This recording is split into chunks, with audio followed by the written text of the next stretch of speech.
Heremon and Heber and the Battle of Geashill by Clemens von Au. The story begins. Milesius was born of royal blood, the son of Bilus, king of the ancient land of Scythia, which stretched from the eastern Mediterranean to the Caspian Sea. His original name was Galo, and because of his great desire for ambitious military exploits, he was named Milesius by his followers, which means a militant man. In Scythia, Milesius was married to Shang, the daughter of a prince, and they had two sons called Dun and Hera. Because of disputes and strife with his local kinsmen in his father's kingdom of Scythia, Milesius thought it wise to go to Egypt. In Egypt, he had great success as a military leader, and eventually became general of the armies of Pharaoh Simedes, the great prince of Egypt. Milesius was victorious, fighting the Ethiopians, who harassed Pharaoh's realm from the south. He was so pleased with Milesius that he offered one of his daughters, called Scutha, in marriage to him. They had 4 sons born in Egypt, and named them Heber, Amergin, Era, and Kolp. Some years later, storm force winds drove the boats carrying Milesius and his followers to Portugal. While there, he understood that the princes of Spain were divided among themselves. So within a year, he overthrew the Spaniards in a number of battles. He then married Scavia, the daughter of the local chief of Spain, which brought peace and harmony to the kingdom. They had 2 sons together, whom they named Heremon and Heber. King Milesius of Spain was visited by his uncle Ithas, a wise and learned man and a great traveller, who had heard of the island called Ireland to the northeast of Spain. Ithas went to explore Ireland and was very courteously received there by the 3 kings of Ireland, who were named Macwyll, Maciocht and Macrena. The 3 kings took it in turns to be sovereign ruler of Ireland, each taking a year at a time. The 3 kings asked Ithas for advice about the division among them of a precious inheritance from their ancestors. Ithas told the 3 kings not to disagree over worldly riches, because they were brothers and friends, and fortunate to have a land so bountiful in honey, fruit, fish, and milk. These words of advice filled the kings with resentment and fear, so as soon as he took his leave, they sent friends to follow and murder him. Ithas was wounded and most of his men slain. Nonetheless, they set sail to return to Spain, but Ithas died on the journey. His followers carried his dead and mangled body and placed it before Milesius and his kinsmen. The followers of Milesius took grievous offence and swore to take revenge. So leaving their father Milesius behind in Spain, his 8 sons, 40 chieftains, and their warriors sailed for Ireland, departing from Biscay in 30 ships. The fleet with the sons of Milesius and their followers arrived in Ireland at the end of the year 1700 BC. Milesius's wife Scutha also came to Ireland with her children. The then rulers of Ireland, the Tuatha Dé Danann, had great powers of witchcraft and could quickly change the Irish weather at their will. They used their witchcraft and sorcery to raise a ferocious storm and headwind near the Irish coast, so that the sons of Milesius could not land their fleet of ships. In this storm, 3 of the sons of Milesius, Dun, Era and Heremon, drowned. Eventually the fleet landed at Slieve Mish in County Kerry. In Irish history, the invading sons of Milesius became known as the Milesians.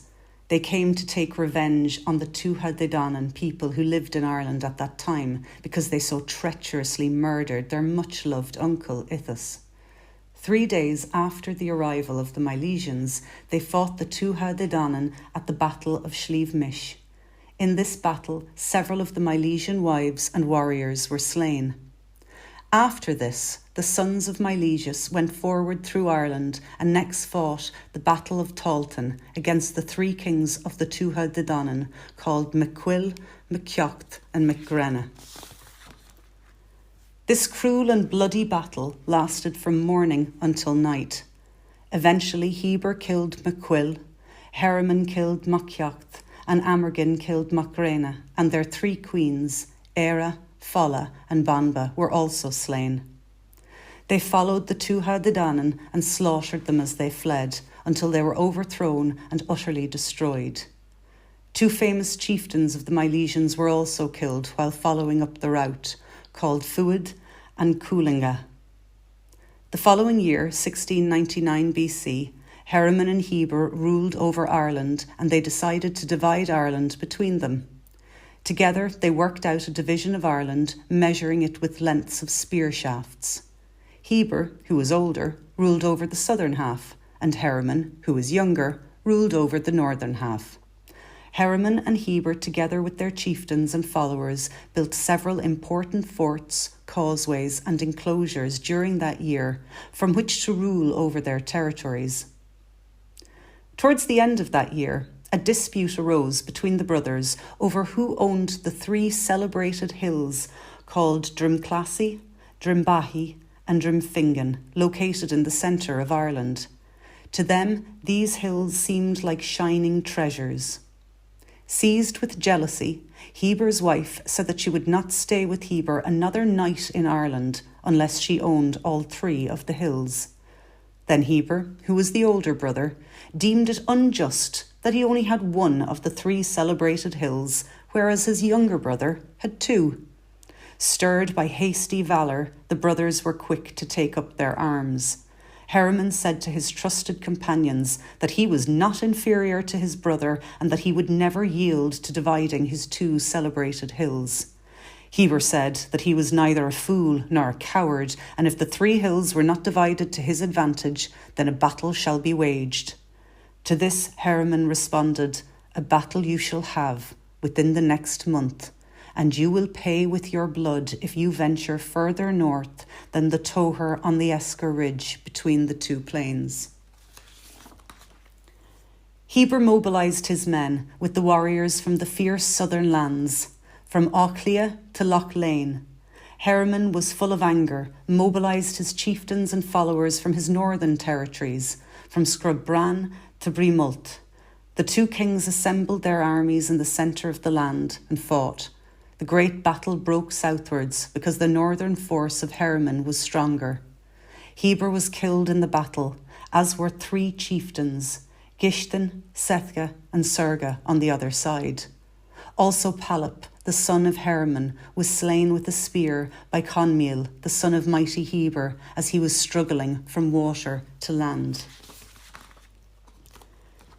The battle was waged at Maiduach, beside the Toher, and is called the Battle of Geashill. The location is known as the Place of Groans because the noise of many shouting voices can be perceived there. The area of the battle has many grave mounds, within which mighty Heber and the other slain chieftains were interred. The monument of Heber lies eastward of Geashill's royal road. It is a grassy green mound on which heavy oxen feed. After this victory, and for the following 15 years, Heremon took up sovereignty as sole ruler and high king of all Ireland. He built a kingly rath called Rathbeogan in Argidrus, located at a bend in the River Nore in County Kilkenny, which remains with us to this day. The Battle of Geashill between Heremon and Heber, who are the founding ancestors of the northern and southern Milesians, was the genesis of a conflict which continued for many generations by their descendants. The Milesian dynasty continued in Ireland for many centuries until the coming of Patrick and the advent of Christianity. Prominent historians have frequently stated that the brothers Heremon and Heber were the Romulus and Remus, the Cain and Abel of Irish antiquity. They were the founding fathers of the Irish Gaelic people. End of the story.